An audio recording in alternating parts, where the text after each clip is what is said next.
PCS prelim 2025 जो 12 अक्टूबर 2025 को है, उसके लिए जो भी छात्र सीरियस हैं, सबसे पहला यही ध्यान रखें कि आपको जीएस का प्री का कट ऑफ निकालना ही निकालना है। सीसेट में तो सिर्फ क्वालिफाइंग करना है 33%। वो हमारा जो है सीसेट के फ्री पापा वीडियोस से प्लस जो है फिर 2018 से अभी तक के पेपर से आराम से सीसेट वाला पोर्शन जो है आपका क्लियर हो जाता है। जीएस में मेन है, जीएस में आपको 150 क्वेश्चन 200 नंबर में से टारगेट इतना रखना ही पड़ेगा। 105 क्वेश्चन का टारगेट रखिए, 140 नंबर का टारगेट रखिए, तब जाके कट ऑफ क्लियर होता है, क्योंकि 2-4-5 क्वेश्चन हर बार की तरह गलत होते हैं। ठीक है, अब ये पूरा कैसे किया जाता है वो समझिए। सबसे पहली बात तो ये कि 150 में से 120 से 125 क्वेश्चन इन तीन चीजों से हर बार आ जाते हैं। एससीएस का सिलेक्शन मटेरियल जो कि इस बार 1300 पेजेस का है। एससीएस पेड क्विज जिसमें हम 4-5 हजार क्वेश्चन की प्रैक्टिस करा रहे हैं, पूरे सिलेबस का निचोड़ एक तरह से देने की कोशिश कर रहे हैं। इजी टू मॉडरेट टाइप के क्वेश्चन सारे इसमें हमने करा दिए हैं। एससीएस टेस्ट सीरीज में हर आयाम की प्रैक्टिस हो रही है, easy moderate tough political conceptual factual Hindi. इन तीन चीजों से तो 100% कट ऑफ क्लियर हो ही जाता है। ये आपको 6500 9,000 वाले में हमारे मिल सकते हैं जो ग्रुप। लास्ट के 30 दिनों के लिए हमने history, polity, geography, economy, science, environment 6 जो मेन सब्जेक्ट हैं उनका एक एक मोस्ट इंपॉर्टेंट टॉपिक का जो है हमने टारगेट दिया था आपको, है ना, हमारे 6500 9,000 वाले रिवीजन के लिए। उनका कॉन्सेप्चुअल वीडियो ये है आपके सामने, इसको आप देख सकते हैं। अपनी अंडरस्टैंडिंग के लिए सारी चीजें बाकायदा समझाते हुए आपको पढ़ाया गया है। ठीक है।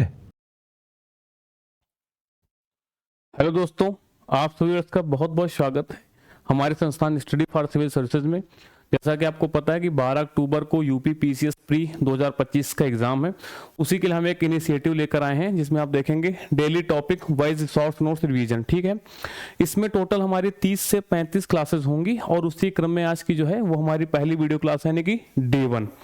इसमें हमारे 6 टॉपिक्स होंगे जो कि हिस्ट्री से रिलेटेड होंगे, जियोग्राफी से रिलेटेड टॉपिक होंगे, पॉलिटी से होंगे, साइंस है, इन्वायरमेंट है और इकोनॉमी। ठीक है, अगर आपको पूरा कोर्स है तो वो पूरा अगर देखना है आपको तो उसके लिए आपको ऐप पे जाना होगा। ज्ञान सर एजुकेशन ऐप में हमको पता है कि हमारा मेंटरशिप बैच चल रहा है, बहुत ही कम प्राइस में, मात्र 499 रुपए में। ठीक है, आपको किसी तरीके की क्वेरी अगर आती है तो आप हमारे जो है दिए हुए नंबर पे कॉल करके जो है आप जानकारी प्राप्त कर सकते हैं। ठीक है, आपको पता ही है कि जो हमारा एससीएस संस्थान है कंटेंट में नंबर 1 पे है पीसीएस में। ठीक है, तो जितने आपको पता है कि जीएस का जो फर्स्ट पेपर होता है उसमें 150 क्वेश्चंस आते हैं, तो 150 क्वेश्चंस में हमारे यहाँ पे कितना भी कॉन्सेप्चुअल पेपर आ जाए, चाहे आपका फैक्ट वाइज पेपर आ जाए, 130 से 135 क्वेश्चन हमारे संस्थान से और हमारे कंटेंट से ही आते हैं। ठीक है, किसी भी तरीके की अगर आपको जानकारी करनी है जो हमारे यहाँ पे फ्री जो आपको नंबर दिए हैं वहां पे कॉल करके आप जानकारी प्राप्त कर सकते हैं। अगर हम आज की क्लास की बात करें तो यहाँ पे हिस्ट्री में जो हमारा टॉपिक होगा 1857 का विद्रोह कारण, उसके क्या कारण है, सैनिक कारण है, राजनैतिक कारण है, धार्मिक और सामाजिक कारण है, उनको यहाँ पर देखेंगे। किस केंद्र से किस नेता ने विद्रोह का नेतृत्व किया है, वो कौन कौन से केंद्र रहे और विद्रोह का परिणाम क्या हुआ, बाद के छोटे विद्रोह जैसे कि संथाल है, मुंडा विद्रोह है, इन सभी को यहाँ पर देखेंगे। पॉलिटी में बात करें तो संविधान के भाग और महत्वपूर्ण जो हमारे आर्टिकल्स हैं उनको यहाँ पर देखेंगे। जियोग्राफी में जो है गंगा, तिस्ता और यमुना का जो ड्रेनेज पैटर्न है और ये जो अपवाह तंत्र, इनका यहाँ पे कवर करेंगे। साइंस की बात करें, विटामिन और उनकी कमी से होने वाले रोग। आपको पता है कि आयोग हर बार विज्ञान में यहाँ से क्वेश्चन फ्रेम करता है, मैचिंग वाले क्वेश्चन से, एक तरफ विटामिन और दूसरी तरफ उनके डिफिशिएंसी से होने वाले जो डिजीज हैं उनको मैचिंग करने के प्रश्न पूछता है, या फिर कौन सा मिसमैच है ऐसे भी प्रश्न पूछ लेता है आयोग। तो ये भी आयोग का जो है फेवरेट सेक्शन है। उसके बाद एनवायरनमेंट की बात करें तो वन्य जीव संरक्षण और महत्वपूर्ण प्रजातियां। इकोनॉमी की बात करें, बैंकिंग और वित्तीय प्रणाली। ठीक है, इसके बाद अगर आपको यहाँ पर देखें तो ये जो है जीएस के 6 टॉपिक्स यहाँ पे शॉर्ट नोट्स दिए हुए हैं। आगे के पीडीएफ आपको चाहिए तो फिर ऐप में आपको अन्य फोल्डर भी वहां पे आपको प्रोवाइड हो जाएंगे, है ना। इसके बाद अगर हम देखें यहाँ पर तो 1857 की विद्रोह की शुरुआत कहाँ से हुई थी, मेरठ से, फिर मेरठ से दिल्ली की तरफ गई थी। ठीक है, शुरुआत तो ऐसे कहीं पे अब जो बेरामपुर है और बैरकपुर है वहां पर भी मंगल पांडे ने सैनिकों का विद्रोह जो है क्या कहते हैं गोली मार दी थी। बाद में उनको जो है 6 अप्रैल 1857 को फांसी की सजा सुनाई गई और 8 अप्रैल को फांसी दे दी गई। लेकिन जो है कहते हैं ना कि पूरी तरीके से निर्णायक स्थिति वो मेरठ की ही मानी जाती है, जब 10 मई 1857 को वहां से विद्रोह शुरू हुआ होता है। इसीलिए मानते हैं कि जो क्रांति है 1857 की कहां से शुरू हुई थी, मेरठ से, है ना। वहां पर 2200 सैनिक तैनात थे। अंग्रेजी शासन के खिलाफ विद्रोह कर दिया, क्योंकि विद्रोही सैनिक ही इस आंदोलन का हिस्सा थे, इसलिए प्रशासन द्वारा उनका पीछा नहीं किया गया। ये सारी बातें यहां पर हैं। आगे अगर हम देखें तो विद्रोह की जो चिंगारी है वो संपूर्ण भारत में तो नहीं थी, लेकिन अगर देखें कि कहीं ना कहीं उत्तर भारत का जो है अधिकांश हिस्सा जो है इस क्रांति से प्रभावित था। इसीलिए आप देखेंगे यहाँ पर मिलीजुली प्रतिक्रिया आती है। कुछ लोग इसको जो है प्रथम स्वतंत्रता संग्राम कहते हैं और कुछ लोग क्या कहते हैं, सैनिक विद्रोह कहते हैं। कुछ जो है क्या कहते हैं कि सभ्यता और बर्बरता के अलग अलग लोगों के द्वारा जो है अलग अलग मत यहाँ पर प्रस्तुत किए गए हैं ना। आगे यहाँ पर देखेंगे तो ये जो क्रांति है उत्तर भारत को अगर बात करें, उत्तर भारत को अपने प्रभाव में ले आई। बहुत जल्द ही यह विद्रोह पंजाब से लेकर के नर्मदा तक और बिहार से लेकर के राजस्थान, बिहार में आप देखेंगे बाबू कुंवर सिंह के द्वारा जो है नेतृत्व किया गया इस क्रांति का, है ना, और राजस्थान तक फैल गया। भारत का एक विशाल भाग इस क्रांति की लपटों से अछूता नहीं रह पाया। अगर हम बात करें फरवरी 1857 की, तो बेहरामपुर में जो है तैनात 19वीं नेटिव इन्फेंट्री के सैनिकों ने ब्रिटिश सेना द्वारा जारी की गई जो गन थी, कौन सी, एनफील्ड राइफल, कई बार पूछा गया, नाम क्या था, एनफील्ड राइफल, इसमें के प्रयोग से मना कर दिया। बात आती है क्यों प्रयोग से मना कर दिया, क्योंकि एनफील्ड राइफल में जो कारतूस प्रयुक्त होते थे, ऐसी अफवाह थी कि इस राइफल में लगने वाले कारतूस को मुंह से खोला जाता था। अफवाह लेकिन ये नहीं थी, अफवाह ये थी कि उस कारतूस में सुअर और गाय की चर्बी लगी हुई है। ठीक है, अब एक विशेष संप्रदाय के द्वारा जो है सुअर का मांस नहीं खाया जाता है, एक विशेष संप्रदाय के द्वारा गाय का मांस नहीं खाया जाता है। ठीक है, तो इसलिए कहीं ना कहीं दोनों ही संप्रदायों ने इस राइफल का प्रयोग करने से मना कर दिया, है ना। तो ये कहीं ना कहीं धार्मिक कारण भी है, तात्कालिक कारण भी कह सकते हो। 29 मार्च 1857 को बैरकपुर में 34वीं नेटो इन्फेंट्री, कौन सी, 34वीं नेटो इन्फेंट्री के जवान कौन, मंगल पांडे ने गाय और सुअर की चर्बी लगे कारतूसों का विरोध करते हुए एक अंग्रेज अधिकारी पर गोली मारी और एक की हत्या भी कर दी थी, है ना। इसके तहत इनको 6 अप्रैल 1857 को फांसी की सजा सुनाई गई और 8 अप्रैल को फांसी दे दी गई, 2 दिन बाद, है ना। इसके बाद आप देखेंगे अंबाला, लखनऊ और मेरठ की छावनियों में भी जो है विद्रोह और लूटपाट की घटनाएं शुरू हुई। फिर बात आती है 3 मई 1857 की, 7वीं अवध रेजिमेंट। अभी तक आपने अक्सर देखा होगा एग्जाम में 34वीं रेजिमेंट ही पूछा जाता है, बैरकपुर वाली, जिससे मंगल पांडे संबंधित थे, लेकिन कहीं ना कहीं आयोग जो अपना पैटर्न चेंज कर रहा है। तो आपको यह भी याद रखना है कि जो 3 मई को कहां पर, अवध की जो है 7वीं रेजिमेंट ने भी विद्रोह को किया गया और बाद में इसको भंग कर दिया गया। फिर मेरठ में तैनात कौन सी, 3री कैवलरी रेजिमेंट ने खुला विद्रोह कर दिया। सैनिकों ने अपने अंग्रेज अधिकारियों को गोली मारी, पूर्व में कारतूस के कारण बंद किए गए सैनिकों को रिहा कर दिया गया और पूरे समूह ने दिल्ली की ओर कूच किया। इसे क्या कहते हैं, कहीं ना कहीं ये स्थिति निर्णायक स्थिति में आ गई, इसलिए ये जो दिन था कौन सा था, 10 मई का।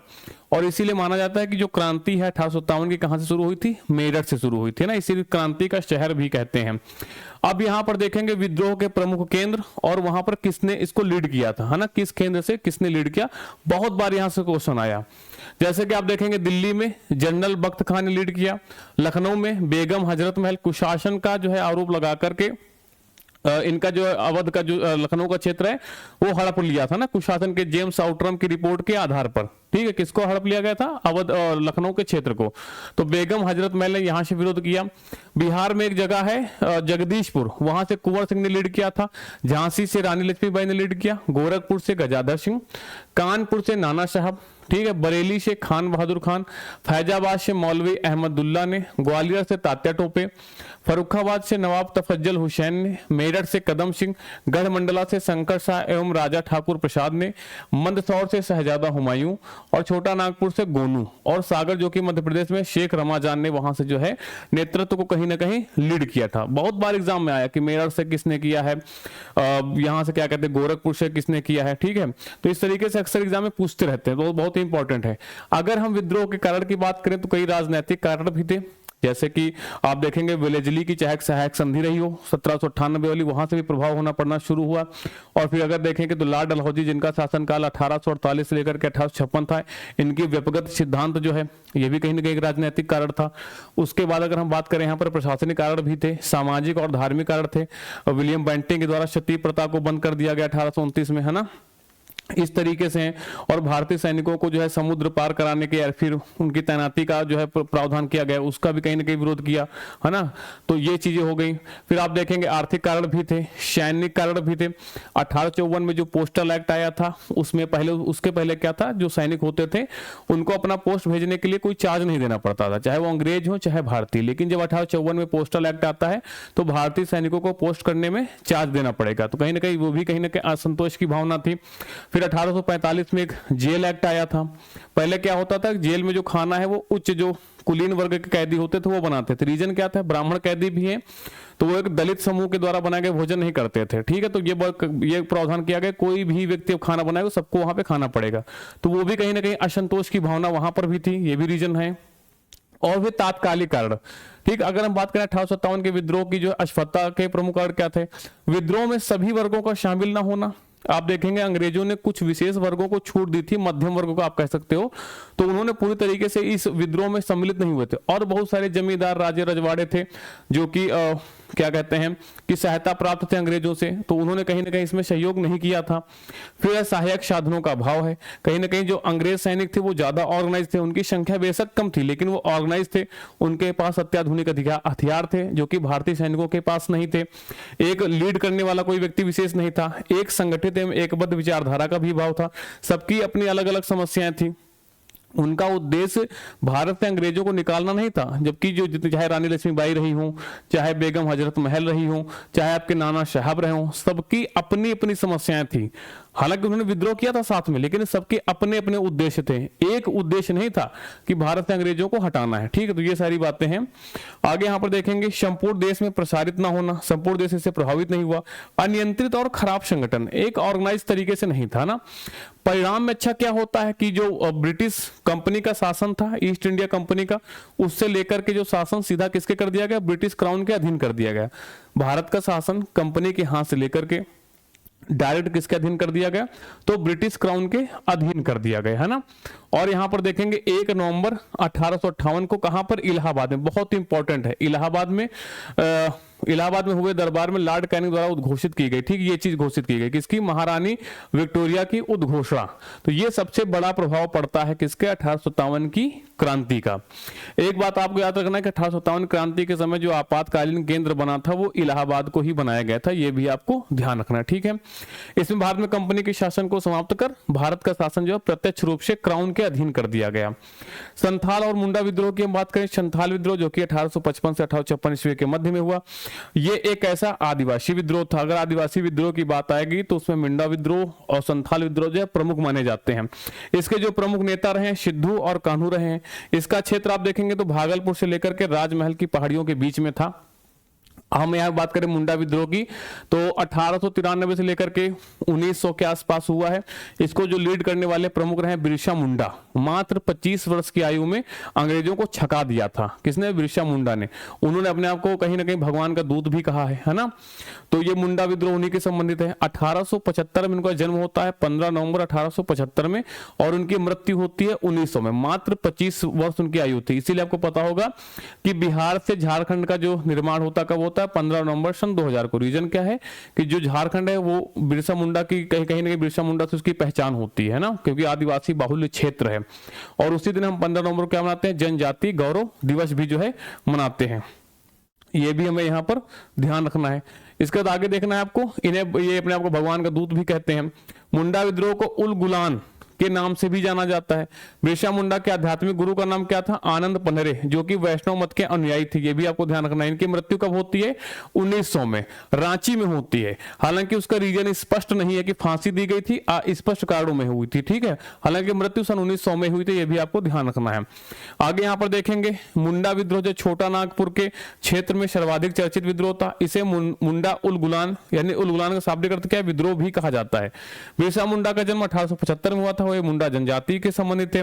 उन्हें धरती अब्बा या फिर जगत पिता के नाम से भी जानते हैं। धरती अब्बा का शाब्दिक अर्थ क्या है? तो जगत पिता। अब जो हमारा अगला टॉपिक है वो है हमारा कौन सा?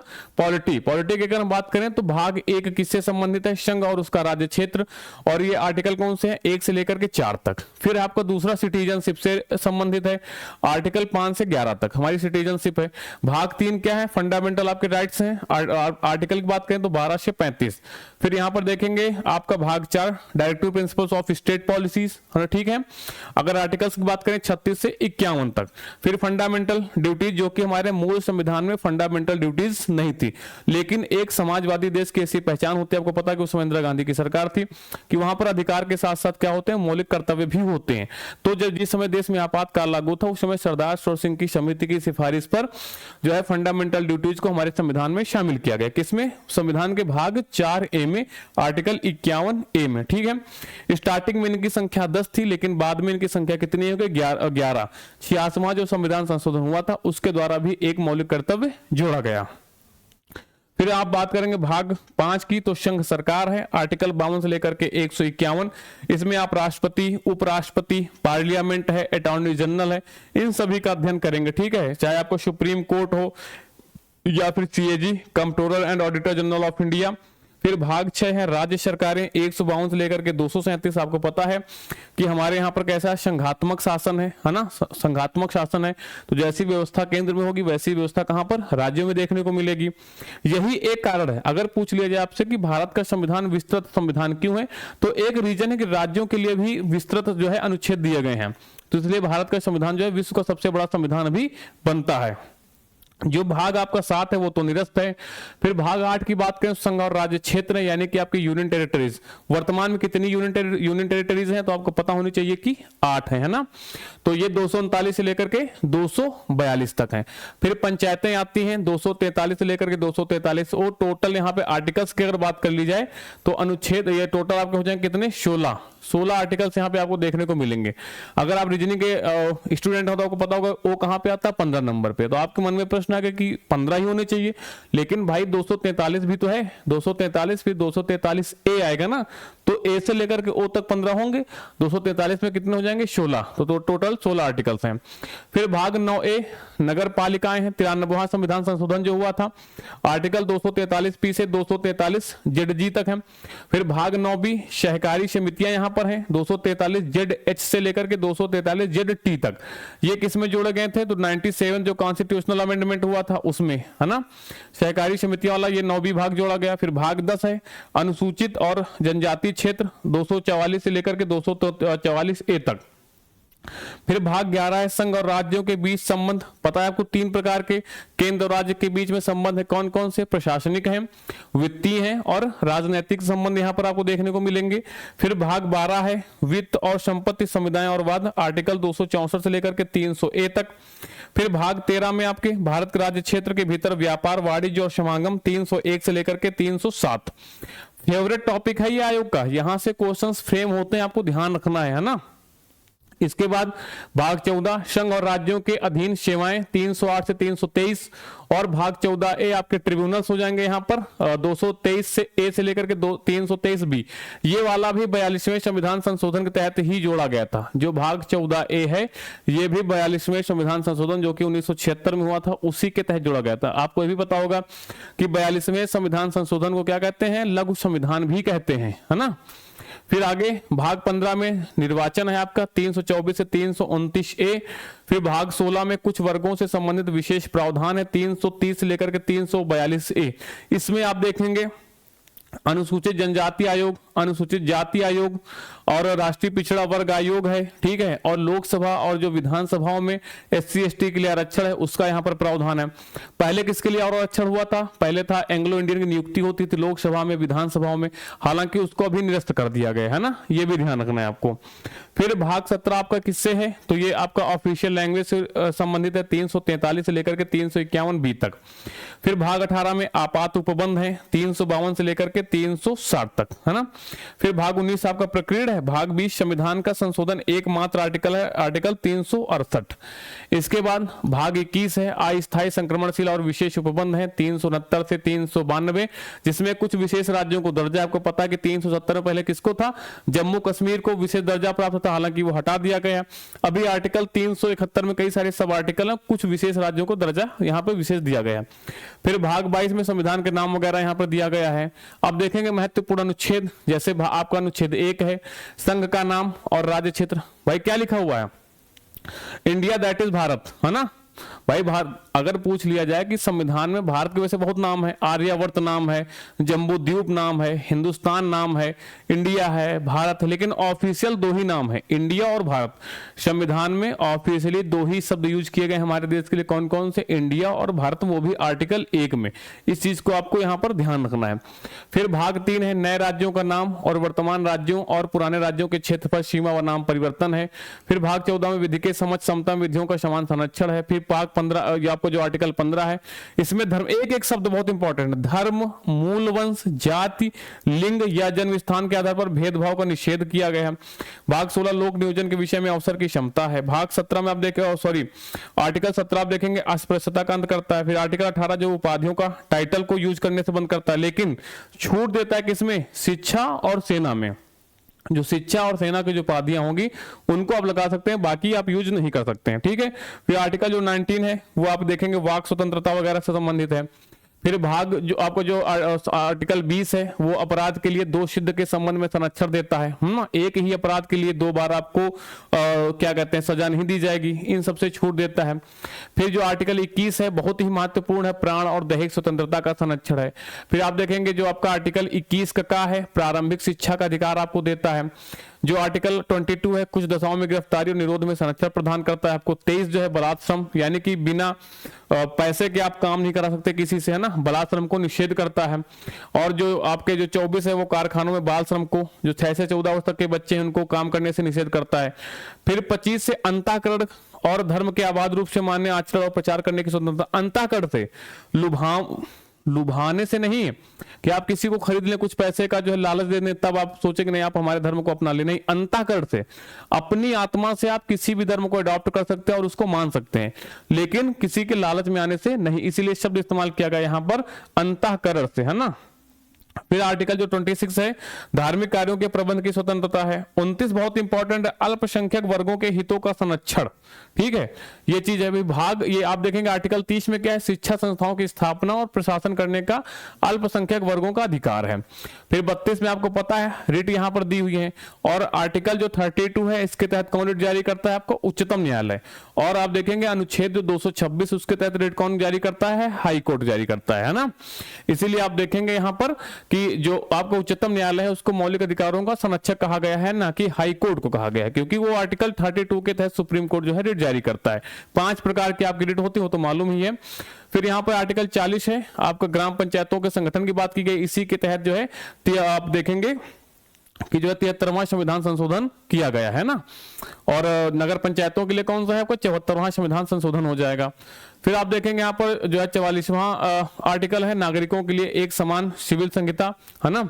और फिर 45 है 6 वर्ष से कम उम्र के बच्चों के लिए प्रारंभिक बाल्यावस्था देखभाल और शिक्षा का प्रावधान है। फिर 49 है स्मारकों का संरक्षण है। फिर 50 में होगा कि राज्य का कर्तव्य होगा कि कार्यपालिका को न्यायपालिका से अलग करे, ये राज्य का कर्तव्य है, दोनों को आपस में मिलाए नहीं। इसीलिए आप देखेंगे सुप्रीम कोर्ट ने एनजेएसी को क्या कर दिया था, रद्द कर दिया गया था। क्यों, क्योंकि न्यायपालिका में कहीं ना कहीं कार्यपालिका का हस्तक्षेप हो रहा था। आगे 51वें मूल कर्तव्य है, ठीक है।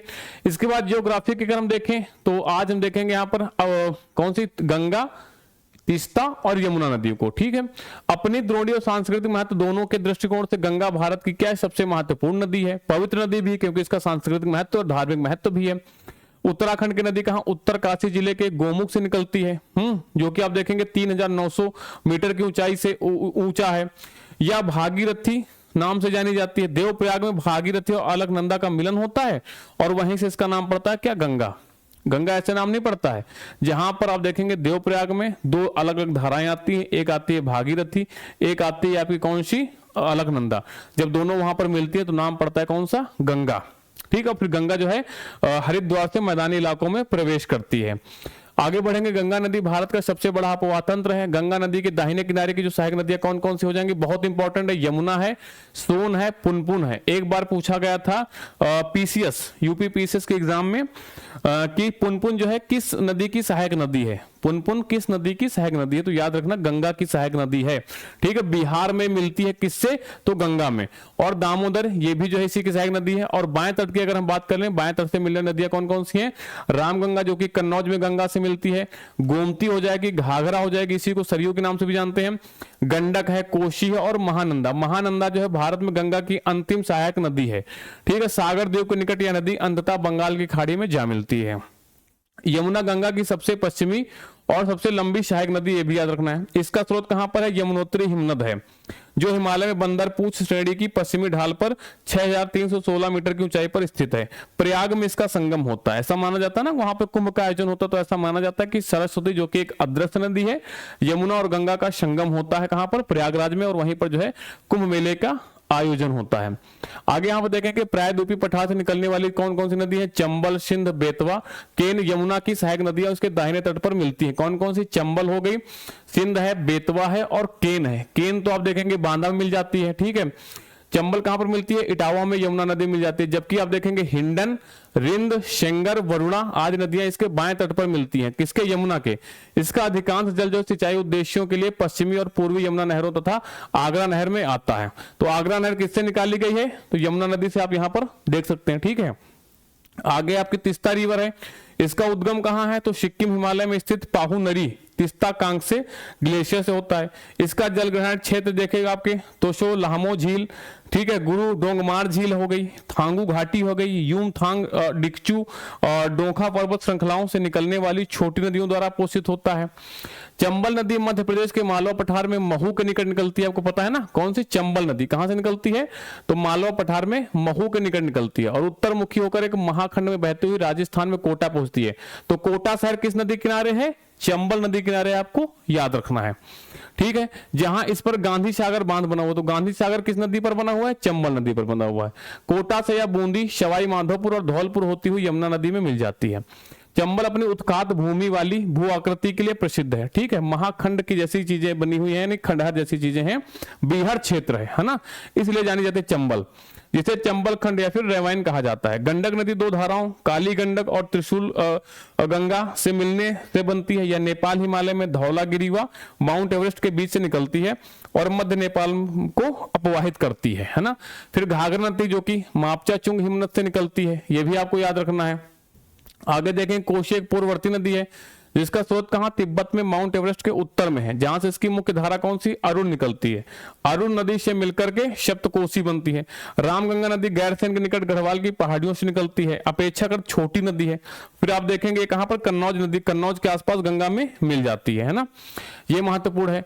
छोटा नागपुर के पूर्वी किनारे पर कौन सी निकलती है, दामोदर नदी निकलती है और भ्रंश घाटी से बहती हुई हुगली नदी में गिरती है। ये भी याद रखना कि हुगली नदी की सहायक नदी कौन सी है आपकी, दामोदर नदी। इसके बाद बराकर इसकी एक प्रमुख सहायक नदी है, ये भी याद रखना, बराकर जो इसकी प्रमुख सहायक नदी है और इसे बंगाल का शोक कहते हैं। जैसे कोसी को कहा जाता है बिहार का शोक, कोसी को क्या कहा जाता है, बिहार का शोक। क्यों, क्योंकि कोसी मार्ग परिवर्तन करने के लिए प्रसिद्ध है, अपना मार्ग बदलती रहती है, इसलिए बिहार का शोक कहते हैं।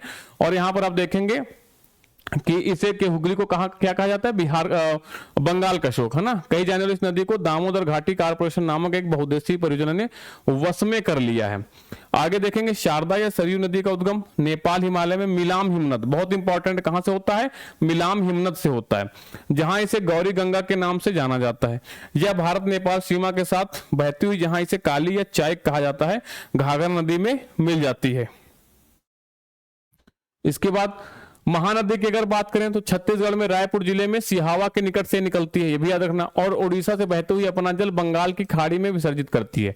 तो जो महानदी वो किसी की सहायक नदी नहीं है, ये आप देखेंगे बंगाल की खाड़ी में अपना जल विसर्जित करती है। कहां से निकलती है, तो छत्तीसगढ़ के सिहावा के पास से निकलती है, ठीक है।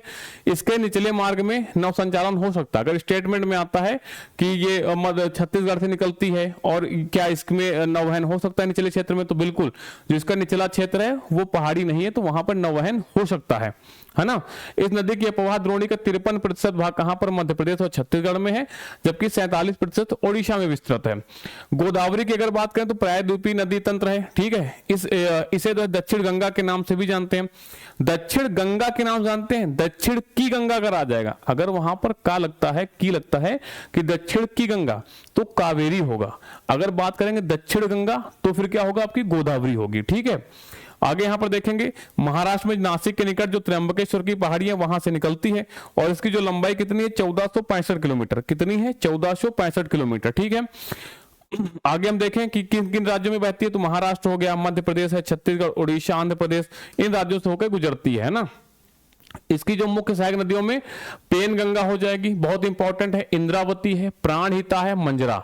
गोदावरी नदी एक वृहद डेल्टा का निर्माण भी करती है, जहां पे आप देखेंगे कि सुंदर वन के जो है या फिर यूं कहें कि मैंग्रोव वन भी पाए जाते हैं। कौन से? मैंग्रोव वन गोदावरी के डेल्टा में मिलते हैं, तो ये भी ध्यान रखना है। और नदी, सहायक नदियां कौन कौन सी हैं? आपकी पेनगंगा होगी, इंद्रावती है, प्राणहिता है, मंजरा बहुत इंपॉर्टेंट है।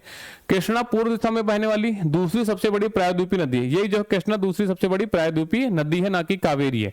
ये कहां से निकलती है? तो महाबलेश्वर के निकट से निकलती है। इसकी लंबाई कितनी है? 1401 किलोमीटर है। सहायक नदियों की बात करें तो कोयना हो गई, तुंगभद्रा हो गई और भीमा हो गई। कावेरी की बात करें दक्षिण की गंगा, देखो ये लगा हुआ ना की, यही कंफ्यूजन होता है, अगर की लग जाएगा तो कावेरी होगा। भाई कावेरी का नाम कहां से स्टार्ट हो रहा है? का से स्टार्ट हो रहा है और बीच में की लगा हुआ। अगर दक्षिण गंगा केवल आ रहा तो फिर गोदावरी होगा। ठीक, दक्षिण की गंगा के नाम से जानी जाती है। कर्नाटक के कोगाड़ जिले में ब्रह्मागिरी कहां से निकलती है? ब्रह्मागिरी की पहाड़ी से निकलती है। लंबाई कितनी है? 800 किलोमीटर है ना। प्रायद्वीपीय नदियों की अपेक्षा कम उतार चढ़ाव के साथ यह नदी लगभग पूरे साल बहती है। पूरे साल इसमें जो है आप देखेंगे कि क्या होता है, और इसमें जो है जल रहता है, यानी कि पूरे वर्ष भर जल रहता है। रीजन क्या होता है कि आपको पता है कि तमिलनाडु के जो क्षेत्र है वहां पर ठंडियों में बारिश होती है, जबकि जो कर्नाटक वाला क्षेत्र वहां पर दक्षिण पश्चिम मानसून से बारिश हो जाती है। तो इसके निचले क्षेत्र को उत्तर, आपको जो पूर्वी मानसून है उससे वर्षा प्राप्त हो जाती है, जबकि जो उसका ऊपरी क्षेत्र है उसको दक्षिण पश्चिमी मानसून से भी वर्षा प्राप्त हो जाती है। तो इस तरीके से जो कावेरी नदी है उसमें वर्ष भर जो है जल रहता है पर्याप्त मात्रा में। आगे देखेंगे वही चीज है जो भी आपको हमने बताया है। नर्मदा नदी जो है अमरकंटक के पठार से निकलती है और ये कहां पर बहती है? तो आप देखेंगे कि पश्चिम की ओर बहती है ना। 1057 मीटर की ऊंची चोटी, वो ध्यान रखना, अमरकंटक के पठार से निकलती है, आपको ध्यान रखना है। और जबलपुर के निकट जो धुआंधार जलप्रपात, तो धुआंधार जलप्रपात किस नदी पे है? नर्मदा नदी पर है ना। और इसकी जो लंबाई लगभग 1312 किलोमीटर है। इसके बाद देखेंगे ये ज्वरनदमुख बनाती है, ना कि डेल्टा। ये एस्चुरी का निर्माण करती है।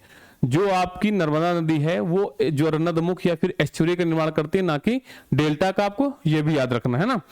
और इस पे जो सरदार सरोवर परियोजना, इस नदी पर अगर पूछ लिया जाए कि सरदार सरोवर जो प्रोजेक्ट है वो किस नदी पर है, तो नर्मदा नदी पर बना हुआ है।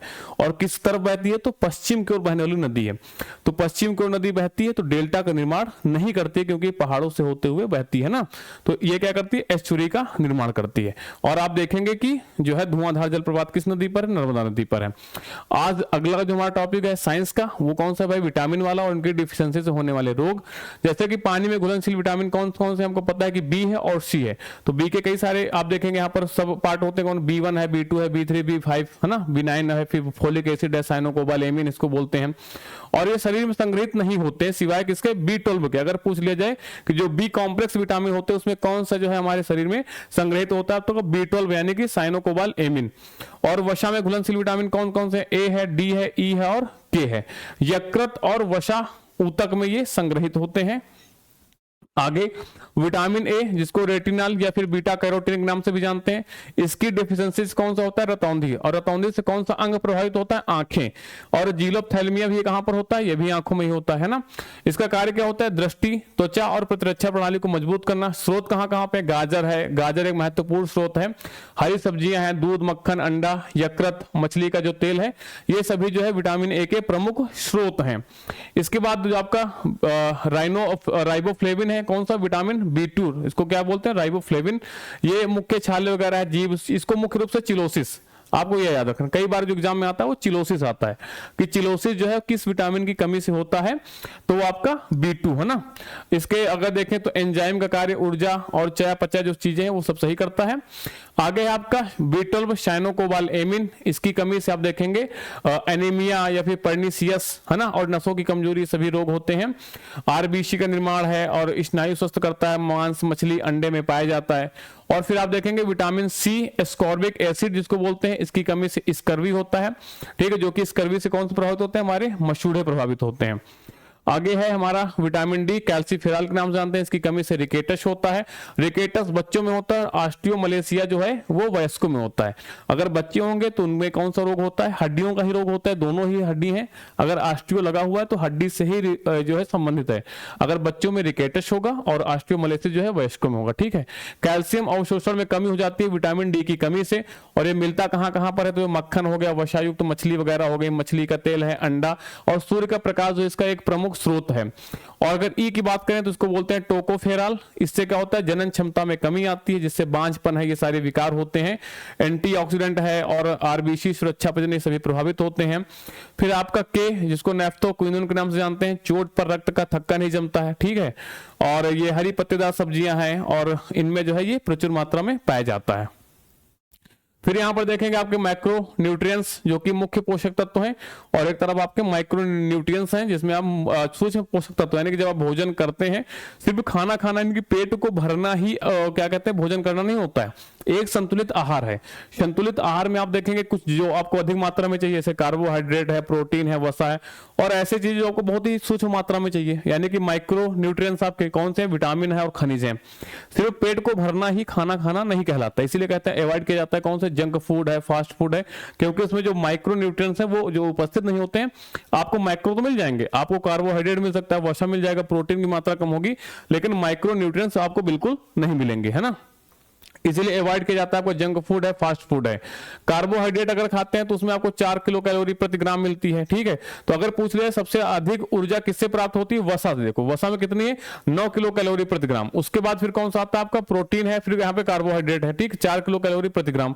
तो आपका कार्बोहाइड्रेट हो गया, प्रोटीन है, वसा, ये सभी क्या है, माइक्रो न्यूट्रिएंट्स हैं। और जो विटामिन है और खनिज है, कैसे हैं आपके, ये माइक्रो है, माइक्रो यानी कि सूक्ष्म न्यूट्रिएंट्स हैं। अगर खनिजों की बात करें तो आपको थोड़ी सी मात्रा में आयरन भी चाहिए, कैल्शियम है, आयोडीन है, जिंक है और सेलेनियम, ये सभी आपके क्या हो जाएंगे, माइक्रो न्यूट्रिएंट्स या फिर सूक्ष्म पोषक तत्व, है ना। कार्बोहाइड्रेट की बात करें 3 प्रकार का होता है, कौन कौन सा, मोनोसैकेराइड, डाइसैकेराइड और पॉलीसैकेराइड। अगर मोनोसैकेराइड की बात करोगे तो इसमें कौन सा आता है, ग्लूकोज है, फ्रक्टोज है। फ्रक्टोज कहां पर पाया जाता है, शहद में। ग्लूकोज कहां पर होता है आपका, फलों में, है ना। और गैलेक्टोज किस में होता है, दूध में होती है। यानी कौन सी होती है, शर्करा। ये शर्करा है कौन सी, ग्लूकोज वगैरह, सरल आपकी कौन सी है, मोनोसैकेराइड, है ना, मोनोसैकेराइड। फिर हम बात करेंगे यहाँ पर डाइसैकेराइड। डाइसैकेराइड आपका सुक्रोज हो गया, ये कहाँ मिलता है, गन्ने में, ठीक है। माल्टोज किसमें होता है, अंकुरित जो आपके अनाज होते हैं। लैक्टोज कहाँ पे होता है, दूध में होता है। फिर यहाँ पर देखेंगे आपकी पॉलीसैकेराइड, इसमें स्टार्च हो गया, चावल है, आलू है, गेहूं में है। ग्लाइकोजन किसमें है, यकृत है, मांसपेशी, ठीक है। आपके शरीर में जब अधिक ग्लूकोज हो जाता है तो वो ग्लाइकोजन के रूप में कहां पर संचित रहता है, यकृत में ही तो संचित रहता है। फिर आपका हो गया सेलुलोज वगैरह, जिसको हम क्या बोलते हैं, फाइबर, है ना, वनस्पति रेशा है। प्रोटीन की बात करें तो ये अमीनो अम्ल वगैरह हो गए, संयुग्मित प्रोटीन है, व्युत्पन्न प्रोटीन है ना, ये सारी चीजें यहाँ पर हैं। और फिर यहां पर देखेंगे आपकी वसा, तो एक आपकी सैचुरेटेड होती है, एक आपकी अनसैचुरेटेड फैट होती है। जो संतृप्त वसा है वो घी, मक्खन, नारियल तेल, मांस की चर्बी पाई जाती है। जो अनसैचुरेटेड होती है वो वनस्पति तेल है और मूंगफली के तेल, बादाम के तेल पाई जाती है। आपके स्वास्थ्य के लिए जो हानिकारक होती है वो सैचुरेटेड फैट होती है, ठीक। कौन सी, सैचुरेटेड फैट आपके लिए हानिकारक होती है, जबकि आप देखेंगे जो अनसैचुरेटेड फैट होती है वो हानिकारक नहीं होती है। ट्रांस फैट तो बहुत ही हानिकारक होती है। आंशिक हाइड्रोजनीकृत तेल, बेकरी जो उत्पाद है, पैकेज जो स्नैक होती है उसमें कौन सी पाई जाती है, ट्रांस फैट पाई जाती है। आवश्यक जो फैटी अम्ल हो जाते हैं कौन से, लिनोलेक एसिड, ये आपके स्वास्थ्य के लिए फायदेमंद होते हैं ना। और लिनोलेनिक अम्ल जो मछली के तेल है, अलसी, है ना, जो आपका ये है, और सूरजमुखी तेल, इसमें पाई जाती है कौन सी, आवश्यक फैटी अम्ल। आप देखेंगे कि जो कार्डियक डिजीज होती है वो सैचुरेटेड फैट से बहुत ही मात्रा में होती है, अगर आपके शरीर में अधिक होता है तो। इसके बाद कुछ महत्वपूर्ण खनिज हैं, जैसे कि कैल्शियम। कैल्शियम की कमी से आपका ऑस्टियोपोरोसिस है, रिकेटस बच्चों में होता है, मांसपेशियों में ऐंठन आपको एहसास होगा। फास्फोरस की कमी से कौन सा होता है, हाइपोफास्फेटेमिया, रिकेटस है और ऑस्टियोमलेशिया है। आपको पता ही है कि यहां से ये सेक्शन फेवरेट सेक्शन है किसका, आयोग का, वो क्वेश्चन फ्रेम करता है। आप पिछले वर्षों के प्रश्न पत्र उठा के देख लीजिए, आपको देखने को प्रश्न यहां से मिलेंगे ही मिलेंगे, है ना। और आपको पता कि जो हमारा कंटेंट है, हमारी जो क्विजेज वगैरह अगर आप वहां से हल करते हैं तो 150 में से 130 135 हर साल, चाहे जैसा ही पेपर आ जाए, चाहे आपका इजी आ जाए, मॉडरेट आ जाए, हार्ड आ जाए, फिर आप देखेंगे कॉन्सेप्ट बेस पे आ जाए, फिर फैक्ट बेस पे, 130 से आप देखेंगे 135 क्वेश्चन तो अमून मिलते ही मिलते हैं हमारे कंटेंट से, है ना। प्री आपका आराम से क्वालिफाई हो जाएगा। आयरन की बात करें तो आयरन की कमी से कौन सा होता है, आयरन डेफिशिएंसी या फिर एनीमिया। एनीमिया आयरन की कमी से तो होता है। आयोडीन से आप देखेंगे घेंगा रोग हो जाता है, ठीक है। हाइपोथायराइडिज्म या फिर क्रेटिनिज्म जो कि बच्चों में होता है, अगर पूछ लिया जाए क्रेटिनिज्म किस में होता है तो बच्चों में होने वाला रोग है। फिर आगे है पोटेशियम, ठीक, इसकी जो कमी से कौन सा होता है, हाइपोकैलेमिया। सोडियम की कमी से हाइपोपोनेट्रीमिया। मैग्नीशियम की कमी से हाइपोमैग्नीसीमिया हो जाता है। अगर हाइपो लगा है ना तो डेफिशिएंसी को दिखाता है, अगर हाइपर है तो डिफिशियंसी नहीं है, अगर हाइपो लगा है तो क्या है, डिफिशियंसी है ना। और फिर यहाँ पे देखेंगे जिंक है ना, फिर सेलेनियम है, केसन रोग होता है इसकी कमी से। फ्लोराइड में दांतों की क्षरण का खतरा बढ़ना हो जाता है ना, दांतों की क्षरण से फ्लोराइड भी हालांकि एक संतुलित मात्रा में ही आवश्यक है। अगर संतुलित आहार के हम कंपोनेंट की बात कर लें तो कार्बोहाइड्रेट में आप देखेंगे कि 55 से 60% में लेना चाहिए, है ना। ऊर्जा का मुख्य स्रोत कार्बोहाइड्रेट ही है। प्रोटीन को 10 से 15% की मात्रा होनी चाहिए। वृद्धि ऊतक के लिए और ऊतकों के निर्माण के लिए आवश्यक है, जिसमें दालें प्रमुख हो जाएंगी। दूध है या फिर मांस, अगर आप शाकाहारी हैं तो दाल वगैरह दूध वगैरह सेवन कीजिए। अगर हम फैट की बात करें तो 20 से 25% आवश्यक है ऊर्जा के लिए, क्योंकि इससे जो है अत्यधिक मात्रा में ऊर्जा प्राप्ति होती है। विटामिन की बात करें तो मेटाबॉलिज्म को सही रखने के लिए, रोग प्रतिरोधक क्षमता को मजबूत करने के लिए हरी सब्जियां फल वगैरह हो गए। फाइबर की बात करें तो पाचन में बहुत ही आवश्यक है। अगर आप कॉन्स्टिपेशन से परेशान रहते हैं तो आप अपने आहार में जो है फाइबर को अत्यधिक मात्रा में शामिल करें। फाइबर का मतलब हुआ फ्रूट्स वगैरह लें, हरी सब्जी वगैरह ज्यादा मात्रा में खाएं तो उसमें आपको फाइबर की प्राप्ति होगी। ठीक, बाकी जल तो चाहिए ही, है ना। फिर यहाँ पर बात आप देखें कि भाई कुपोषण के प्रकार कौन कौन से होते हैं। अल्प कुपोषण है, क्वाशियोरकोर है। प्रोटीन की कमी से होने वाला रोग कौन सा होता है, क्वाशियोरकोर है। ठीक है। मैरास्मस की बात करें तो प्रोटीन प्लस कैलोरी दोनों की कमी से होता है। अतिपोषण, भोजन कैलोरी अधिक मात्रा में लेना, जिसमें मोटापा है, मधुमेह है, हृदय रोग, ये सभी हो जाते हैं अतिपोषण से। ये भी कहीं ना कहीं कुपोषण भी है। तो हमारे यहाँ कहा जाता है कि जो गरीब व्यक्ति है वो भी कुपोषित है, जो अमीर व्यक्ति है वो भी कुपोषित है। गरीब व्यक्ति इसलिए कुपोषित है कि उसको संतुलित आहार नहीं प्राप्त हो रहा है। अमीर व्यक्ति इसलिए कुपोषित है क्योंकि अत्यधिक मात्रा में वो जंक फूड और फास्ट फूड का इस्तेमाल करता है, जिसमें हैवी तेल वगैरह होता है ना। तो उससे भी आपका जो है वजन बढ़ता है, तो कहीं ना कहीं तब भी आप कुपोषित होते हैं। हमारे यहाँ पे संतुलित आहार की व्यवस्था है, वो हमें लेना चाहिए। इसके बाद यहां से हम आगे बढ़ेंगे, फिर देखेंगे यहाँ पर पर्यावरण का हमारा टॉपिक है। ठीक है, जिसमें आप देखेंगे भोजन है, सभी जानवरों को इसकी आवश्यकता होती है, पानी वगैरह है, आश्रय वगैरह यहाँ पे दिए गए हैं। फिर आते हैं यहाँ पे देखेंगे जैसे हाँ वन्यजीव संरक्षण से प्रमुख आर्टिकल, जैसे आर्टिकल आपका 48A है ना। भारत के संविधान के अनुच्छेद राज्य को पर्यावरण की रक्षा और सुधार करने तथा वन्यजीव और वनों की रक्षा करने का निर्देश देते हैं। इसे कब शामिल किया गया तो 42वें संविधान संशोधन द्वारा 1976 में जोड़ा गया है।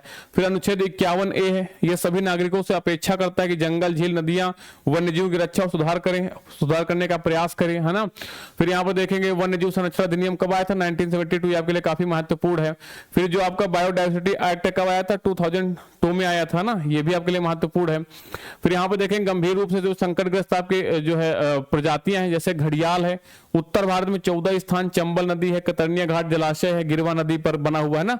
तो कतरनिया घाट जलाशय कहां पर है, तो गिरवा नदी पर आपके लिए महत्वपूर्ण हो गया।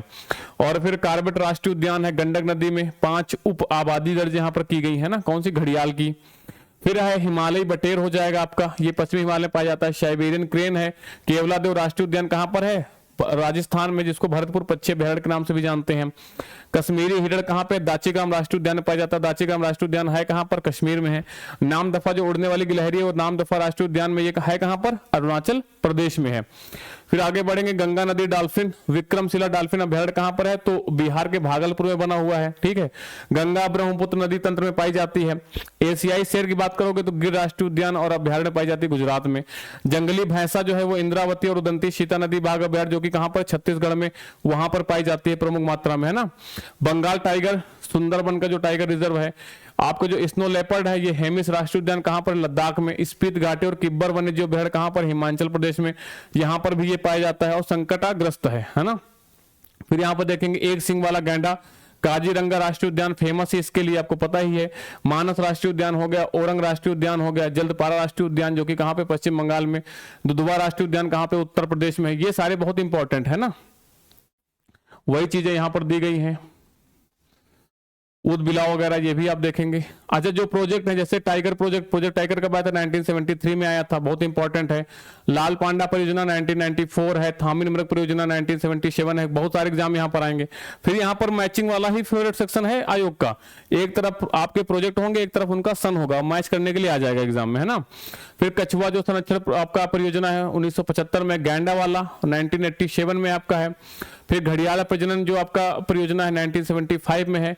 गिद्ध संरक्षण परियोजना सन 2006 की है। गिर सिंह परियोजना 1972 की है। हाथी परियोजना प्रोजेक्ट, हाथी जो है 1992 में आया था। ठीक है, हाथी दिवस, विश्व हाथी दिवस कब मनाते हैं भाई, विश्व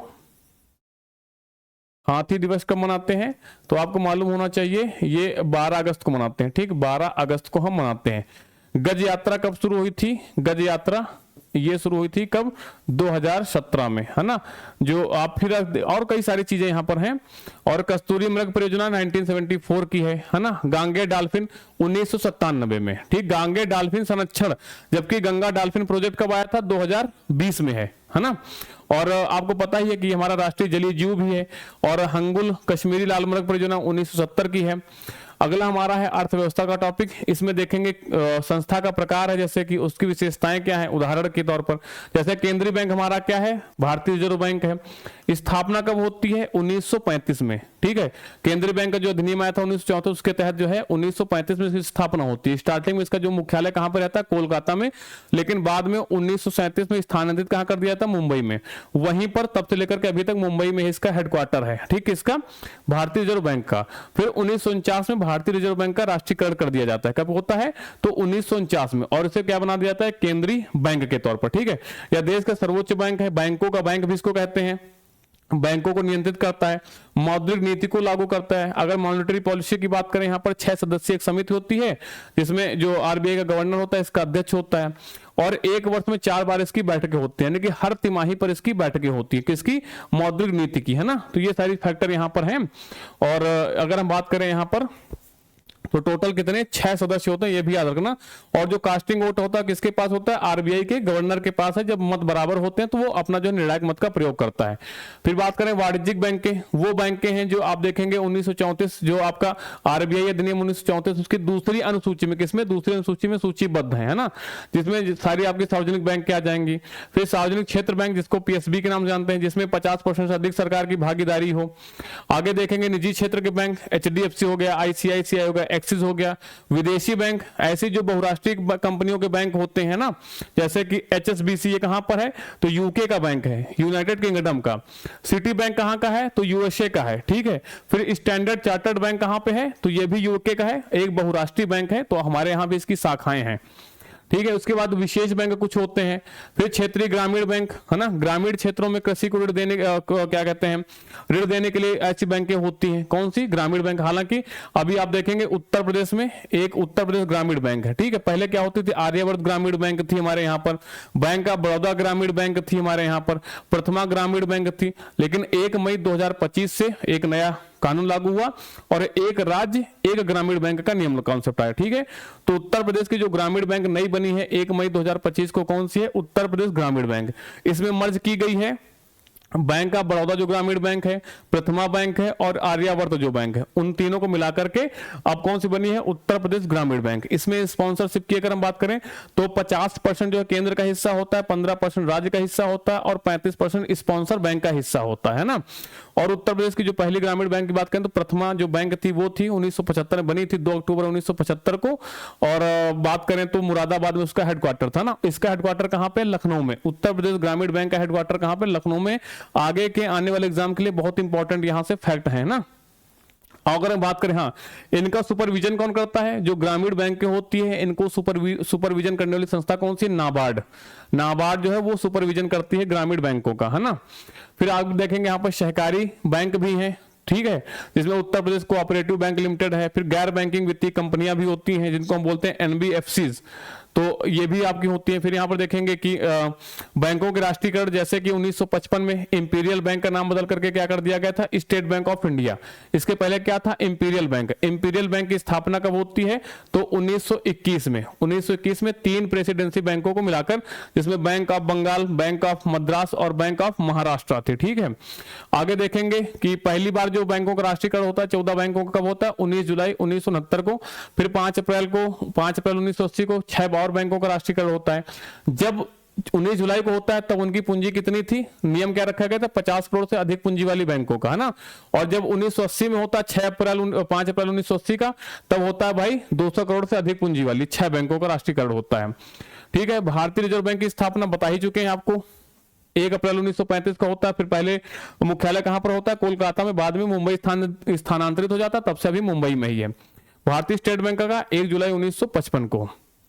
फिर पीएनबी का 1894 में, केनरा बैंक का 1906 में। कुछ महत्वपूर्ण बैंक हैं, एचडीएफसी का जो है 1994 में है। ये भारत का सबसे बड़ा निजी क्षेत्र का बैंक है ना।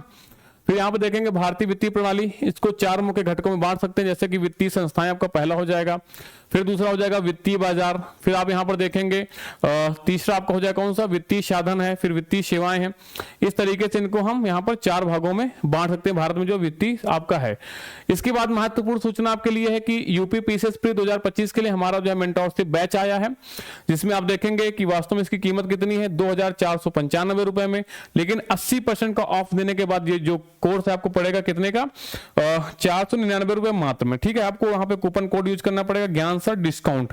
और इसमें कई महत्वपूर्ण फीचर्स हैं, जैसे आप देखेंगे डेली हर सब्जेक्ट के मोस्ट इंपॉर्टेंट यहाँ पे टॉपिक्स कवर कराए जाएंगे।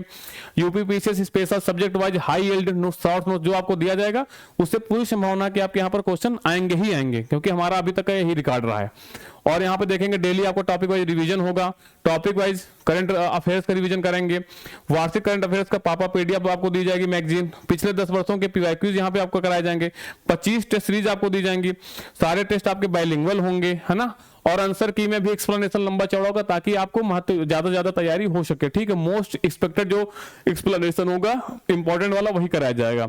यूपी करंट अफेयर्स की मंथ वाइज आपकी क्वेश्चन प्रैक्टिस कराई जाएगी, और संपूर्ण यूपी सामान्य ज्ञान भी यहाँ पे कवर कराया जाएगा। उसके बाद भी अगर आपको ज्यादा गाइडेंस की आवश्यकता है तो आप 1000 रुपए पे करके जो टेलीग्राम ग्रुप हमारा ज्वाइन कर सकते हैं, जिसमें सीधा ज्ञान सर जो है आपको यहाँ पर क्या करेंगे, गाइड करेंगे। ठीक है।